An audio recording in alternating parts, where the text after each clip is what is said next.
Hello there, and welcome to This is the Waypoint, the one and only Star Wars discussion show right here on the Shared Screens Podcast Network. My name is Chris, aka RoboPack92, and as always, we've got a beautiful panel of beautiful people joining me. Directly to my right is the one and only Jim Tasty.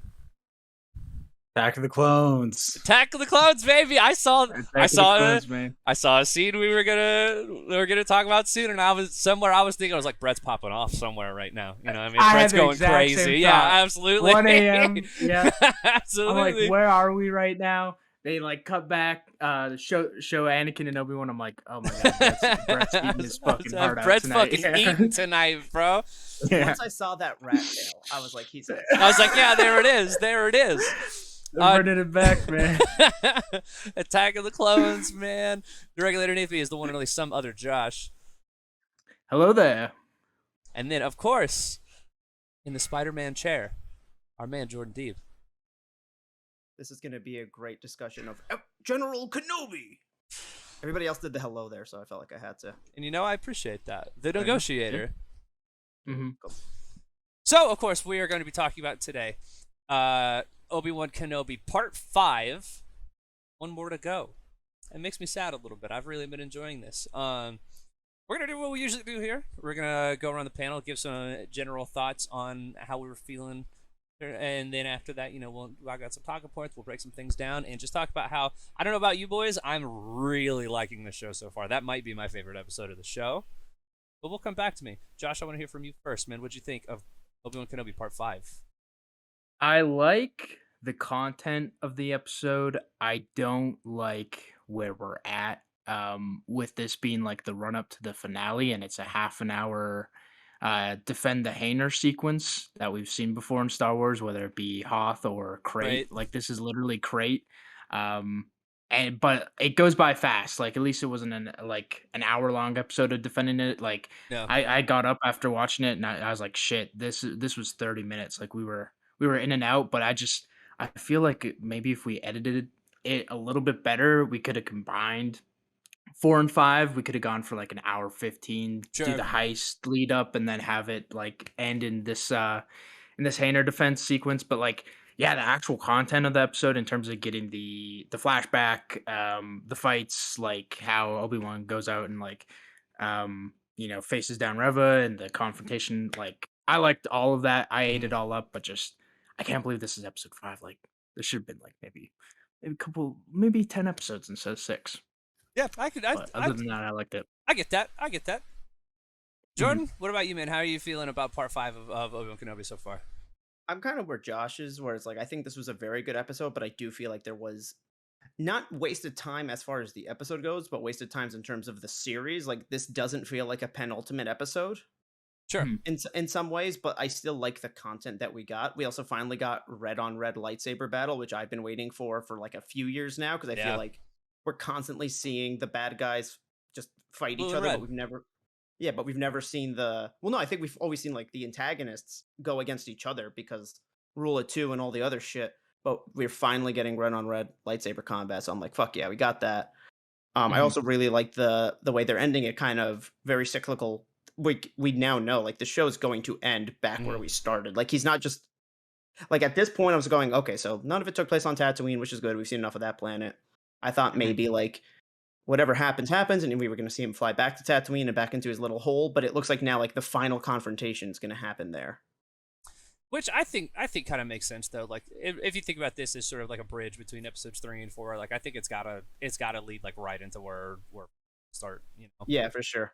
So I'm not upset about it. I would rather have 2 episodes on Tatooine than all 6. So yeah, yeah, for sure. Round us out, Brett. How do you feel about Part 5 of Obi-Wan Kenobi? It probably was my favorite episode from the show.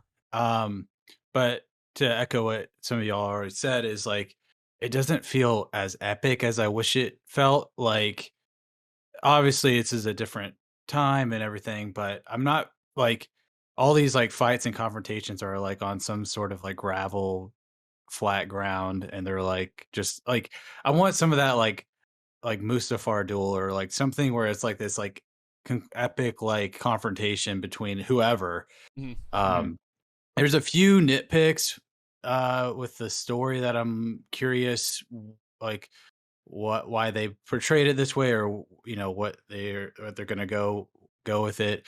But overall, I thought like it is the best episode. I mean, Vader like just totally stunting on Reva was like that was insane. So cool.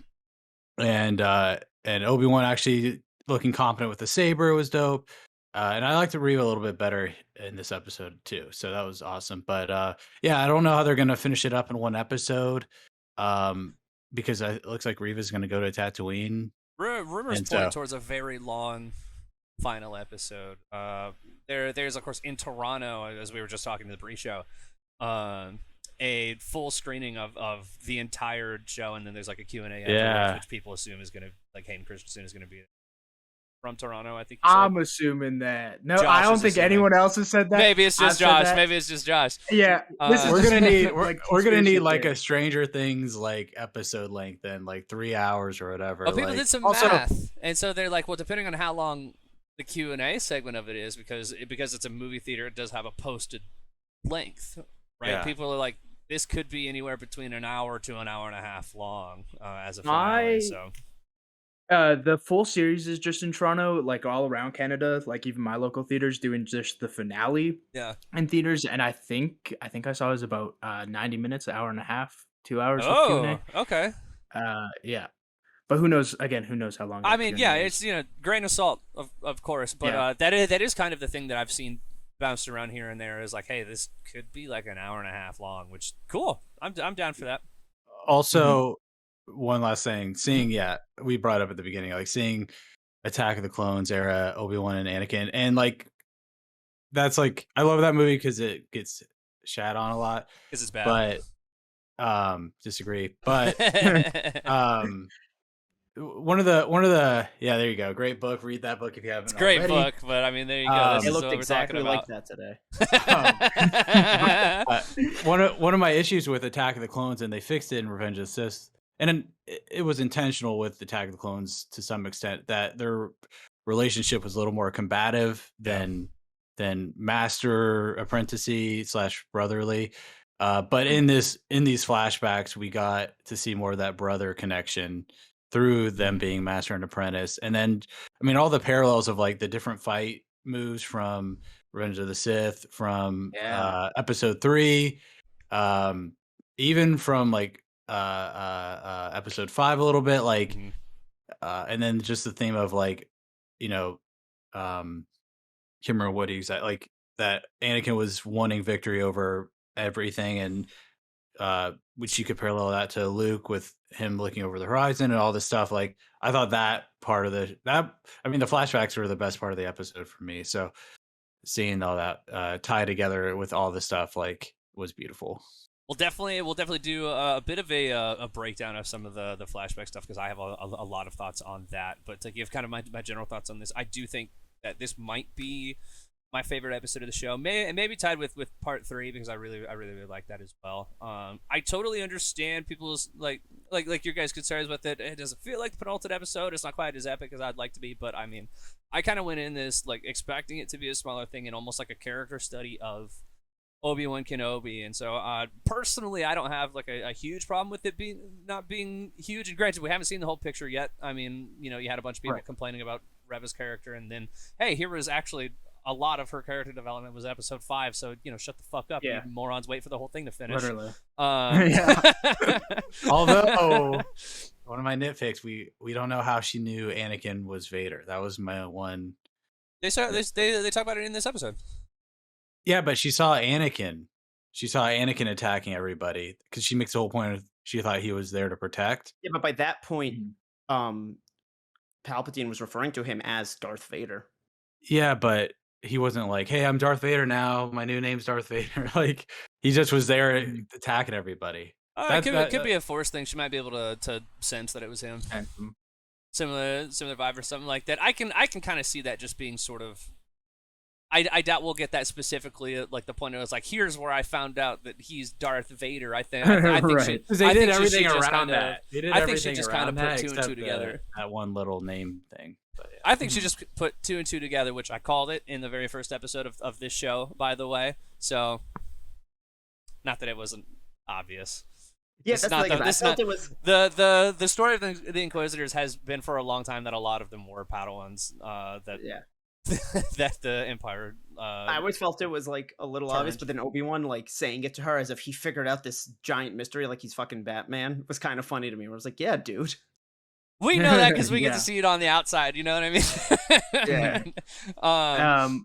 I did, however, like I like that play on it though, where because I like we were speculating like, oh, Obi-Wan failed her, and that's like like why she's so vehemently like trying to get him, but like the twist on her motivation, and she's actually hunting Vader, and she's like mad at Obi-Wan because like that was his Which I apprentice, love. and I love like, all of that too because I think it sort of justifies like it's like she's angry just throughout the show. Like that was kind of her thing. It was like she had like Reva mad. You know what I mean? But which I like because that is like a pretty inherently kind of Sith thing.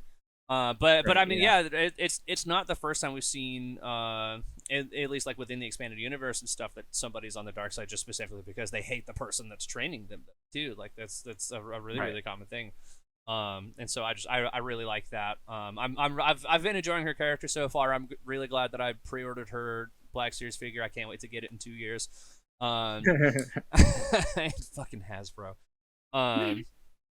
Yeah, I've really been liking this and what it is, and I mean, yeah, I know like I think the big thing that we're probably gonna be talking about today is the Clone Wars era flashback, and for a few minutes I was a kid again, man.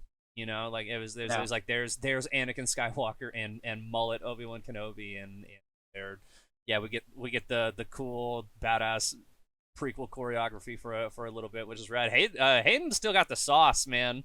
He did the spin behind his back and everything, and I was just like, fuck, he doesn't look like he stopped, man. Never aged. It was really really cool. Yeah, we'll talk about that. There are other things I want to save that for a little bit later because that's a deep one to get into, and so to kind of start hitting on some of these speaking notes that I've got here. For one, I actually really wanted to talk about Tala. Who was a character that I've really been enjoying. I was sad to see her die, but I did like that they finally kind of paid off a recurring theme that we've seen throughout Star Wars, which is the she's got a thermal detonator. We see Leia threaten to use it in Jabba's palace, and then we see Han pretend to use one in Solo, and she's like, "That's just a rock, and you made a clicking noise with your mouth." I love that scene. Right. But it was cool to finally get that. I'm very very sad that our load bearer droid died. Yeah, He went out like a champ, though. R.I.P. We talked about her a lot last episode because like she was definitely the MVP last episode. Like, standing up and passing all the speak checks, like the which skill was checks so for cool, man. Where she's like, you will address me as sir. Yeah, exactly. And so to have her go out this episode was like really emotional. And plus, like, the loader droid, like. I that scene got me a lot more than K2SO. Like I was crying in the club. How like, dare you, bro? How dare you, bro? And again, K2SO, the most compelling character in Rogue One, like the only good character in all of Rogue One.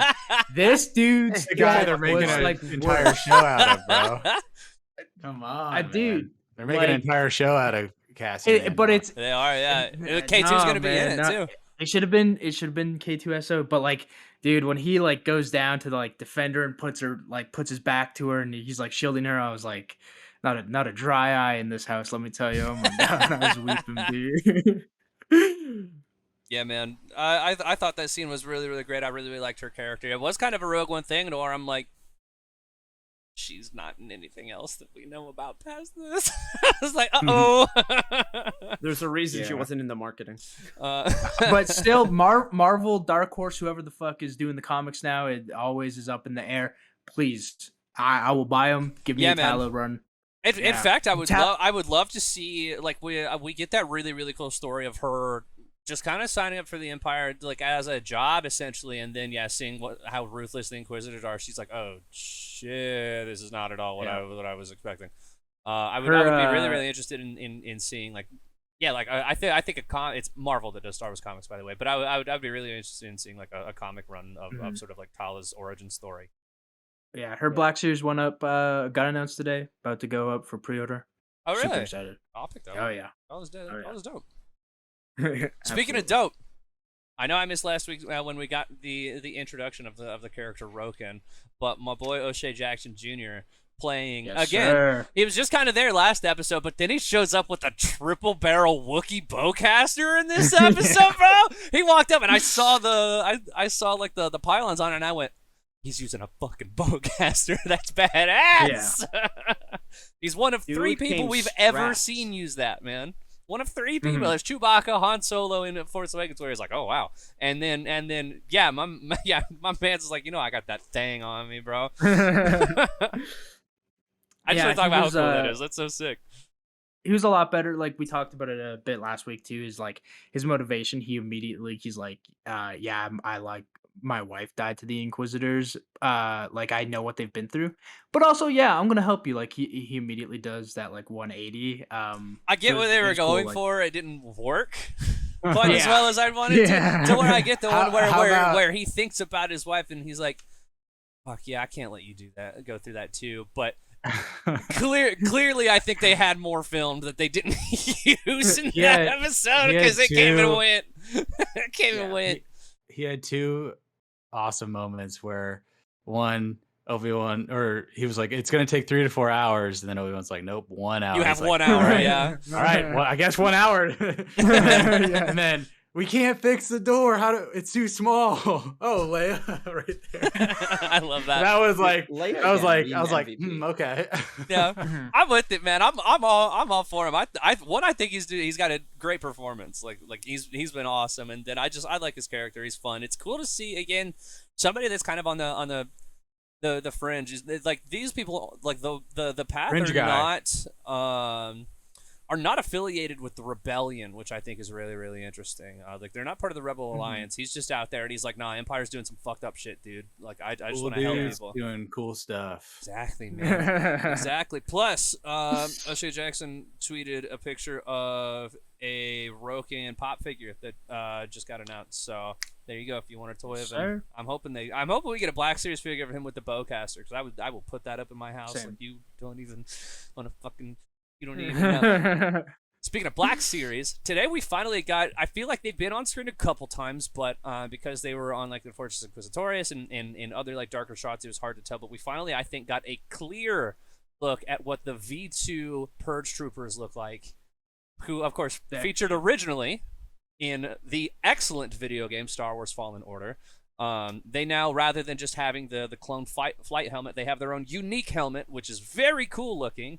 And I noticed they got the drip. They got the drip, but they got the cool like half skirt like cape thing going on, right? They got the black armor with the red trim. They got the dope shoulder pad. Stormtroopers with shoulder pads, always cool. Just throwing that out there. And they were rocking the E11D, the same blasters as the Dark Troopers, or excuse me, the Death Troopers from Rogue One, which is cool, neat touch. But it's interesting to see. I wonder if they'll look like that in Jedi Survivor, because that takes place in the same year. That does. Oh yeah, probably. I hope so. They're cool looking though, right? That's really the only talking point I had about this is like, wow, these guys look cool. Every new Star Wars project is like, how can we make a stormtrooper look cooler? And they do it. Yeah. And they keep one up in it every time. It's great. They keep doing it, man. They're always cool. My bro. wallet's hurting because of it. Like, let me tell you.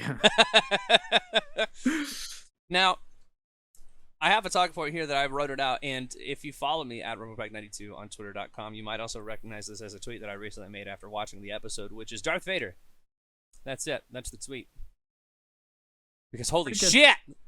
Darth motherfucking Vader. So I want to talk about specifically his duel with Reva, because I think it's another excellent job of something that I've seen Lucasfilm doing a lot in their recent projects of really taking these lightsaber duels and using them to build on characters and kind of tell a story. There, it's excellent show don't tell storytelling, similar to the greatest lightsaber duel in all of Star Wars, Rey versus Kylo Ren. But that's a yes sir. That's a conversation for another day. But I love how obvious it is that Reva's so beneath him, he doesn't even draw his own weapon. Yeah. You know what I mean? And it's cool because it's not really something that's touched on too much. I got none of that. I'm gonna. You Awesome! Awesome! I thought you were disconnecting for a second. Yeah, bro. I was like, what the hell? I heard 2 pops. I started checking my internet. Awesome! This isn't something that they touch on really in the Obi-Wan Kenobi show, but it is something that's touched on a lot in the comics and in Rebels, which is just the incredible gap in power between the Inquisitors and Darth Vader, and also how little Darth Vader actually cares for the Inquisitors. They're his enforcers, but he can't fucking stand them. They're so annoying to him. Like they're like he doesn't care about them at all. They were smooching in one of those comics. They're smooching and he kills them, man. Oh yeah, 100%, yeah. He doesn't give a shit about them, and so No when Reva's, The Empire has a really strict no dating at work policy. he's like, I'm gonna have to take you to HR. HR is the name of my lightsaber. And so yeah, I mean, it's like she puts up this grand plan and Obi-Wan goes in on, and he's just like, what, did you think this would work? Like, who are you to me? That was one little nitpick I had, that when Obi-Wan sacrifices himself to the Inquisitor and the Stormtroopers, and he's like, you're not bringing me to Vader, I'm bringing Vader to you. And because she said her whole plan was to get close to him, and I'm like, man, in the show alone, you were next to him like 3-4 times, like, and then you wait to attack him. You can't. Like, Is it like she can't? I don't think kill him she's in front ever. of everyone? I don't think she's ever alone with him though. Yeah. Yeah.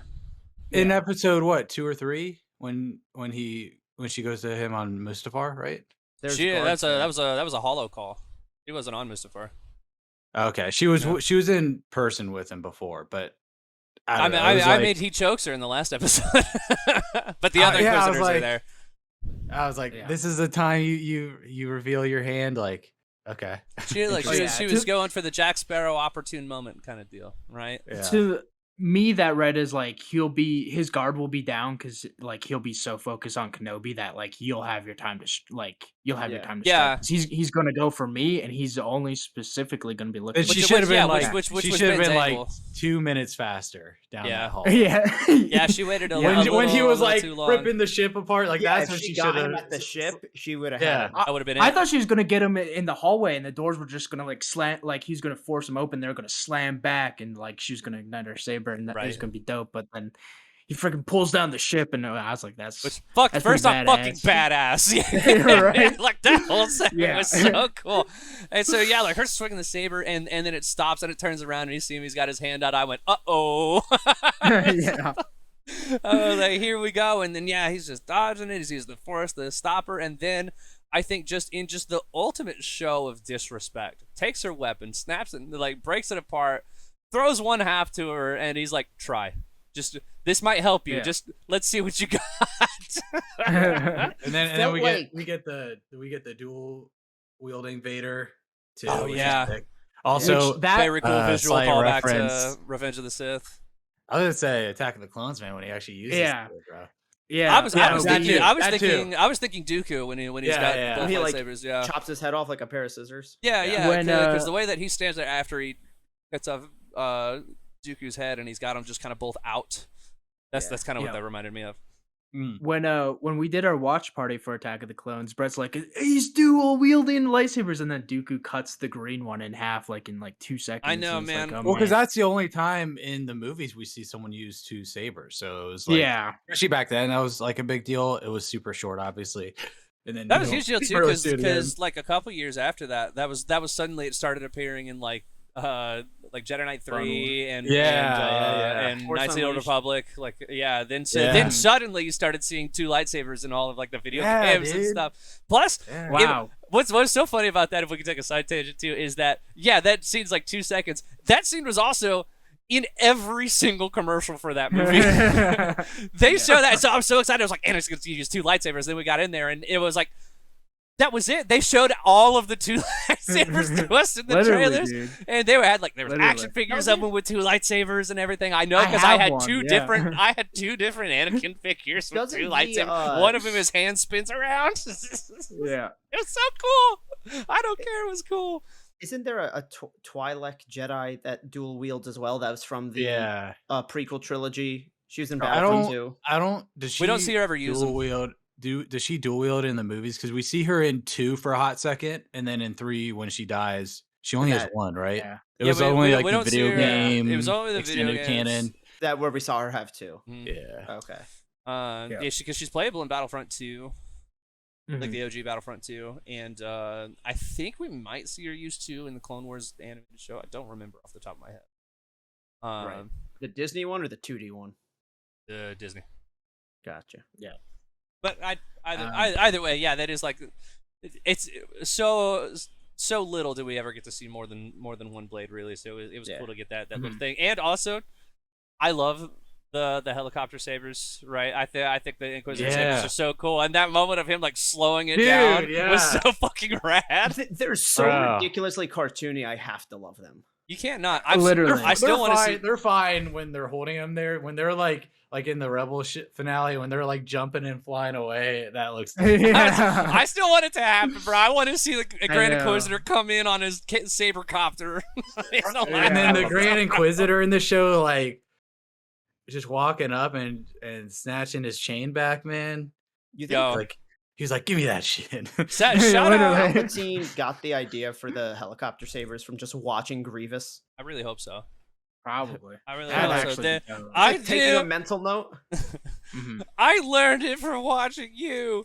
Shout out to Rupert Friend as Grand Inquisitor, by the way. Fucking killing it. That his line when he walks away, he was like, "So long, Grand Inquisitor." It was ice cold.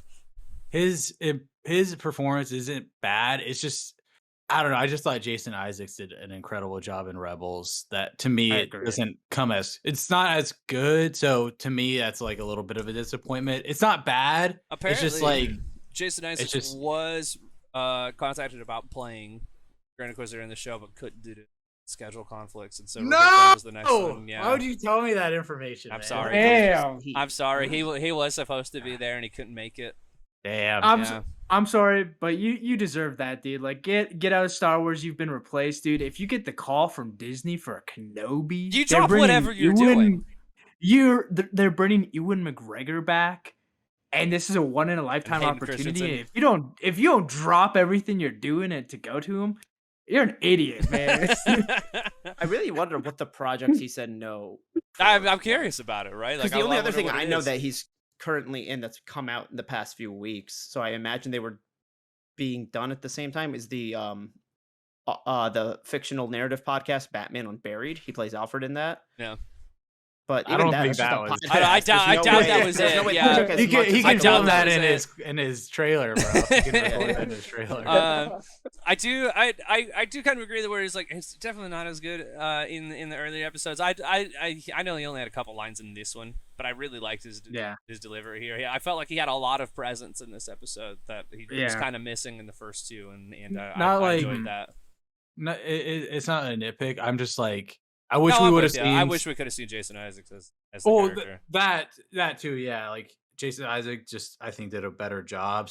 I mean, so far we still have an episode, but like, I just wish like we would have seen some connection between episode 2 and now, because like you get stabbed and it's like, dude, Qui-Gon Jinn died from that. And obviously, Reva's probably going to survive her midsection stabbing here, too. This is the second time she's been stabbed. Anakin stabbed her in the temple. We see that happen in the flashbacks. I thought that was like a vision. Or is it just like a metaphorical thing, maybe? Maybe I took it literally. And I'm dumb. It's like the same girl that was there was just stabbed type of thing. Because she says that she survived. Maybe I'm just a dummy and took that literally. But stabbing does kind of... You could be right. Stabbing it does kind of seem to be more of an inconvenience than anything else. Because I assume... The thing about lightsabers is that they cauterize any wound. So... And we've seen, at this point, I feel like more survivals than deaths. Fucking Maul got chopped down the middle. But of course, we do know that, we see it across both Legends and canon, right? That with the dark side specifically, like, man too angry to die is kind of a recurring theme. I mean, it's how Maul survived. Scion. Darth Just Scion. in Darth KOTOR Scion, 2, of man, course, coming to man. Switch last Spite. week. Darth Scion, Man, who's- literally too angry to die. who's Yeah. literally just holding himself together See with that? pure Oh, anger.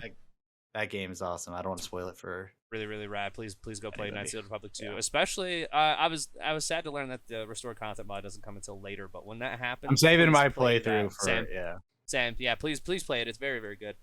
Mhm.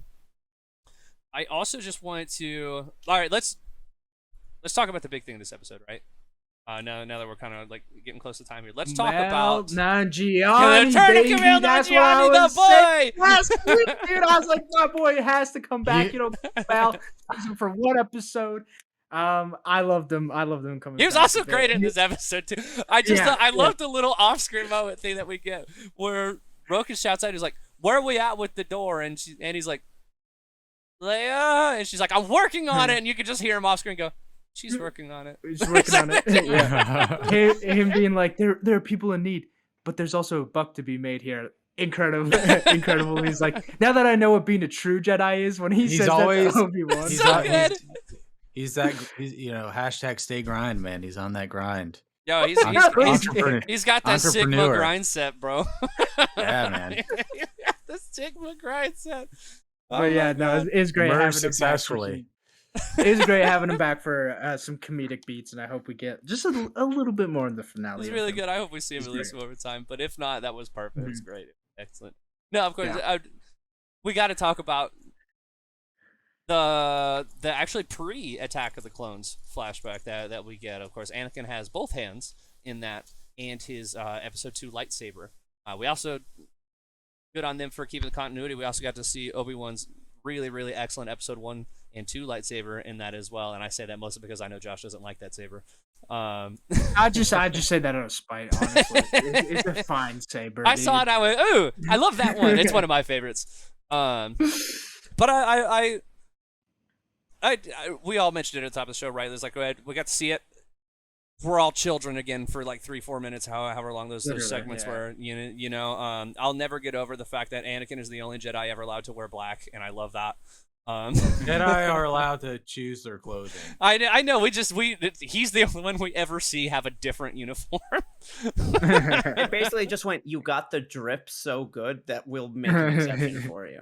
Literally. But it was great to get the choreography there. I love the way that the discussion between Anakin and Obi-Wan, the themes going on there directly are directly relevant to what's happening in the episode with Vader. One of my favorite things that I really wanted to touch on was there were sort of two. There's like one major thing that I think becomes more relevant once we get to A New Hope as well, which is this excellent line at the end of the fight when Obi-Wan looks at Anakin and says, "You're a great warrior, Anakin, but your need to prove yourself is your undoing. Until you overcome it, a Padawan you will still be." Yes, dude. Yes, that was the line where I was like, okay, they're bringing it back. They're bringing it back to A New Hope with that one line. That When I was left like, you, I was but the learner. Now I am the master. See, what's Yes, incredible? I love that. I love so much about that. Yeah, is that obviously throughout the show we've seen that this is still very much an extremely angry Vader. This dude is ruthless. He's fast. He's angry all the time, and there's still shades of like Anakin and stuff going on. He's not this more cold and calculating Vader that we see in A New Hope yet, which is really great. I think that's awesome for where we're at in this point in time. And yeah, it almost kind of reinforces that line to the point where Ben's taking advantage because like, I know how Anakin thinks, and that's why he goes to Reva and he's like, he's going to focus on me. If you want to take him now, like I know what he's going to do, and of course they miscalculated a little bit, Just by a smidge.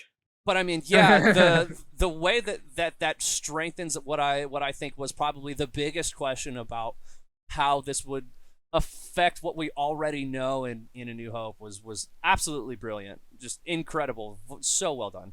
Well, I also think another thing that still makes him more Anakin and less Vader is that he still, for lack of a better word, cares about the past. Like, he still has the grudge, Whereas like in A New Hope, Mhm. you know, Obi-Wan He's comes kinda let right that to go. him.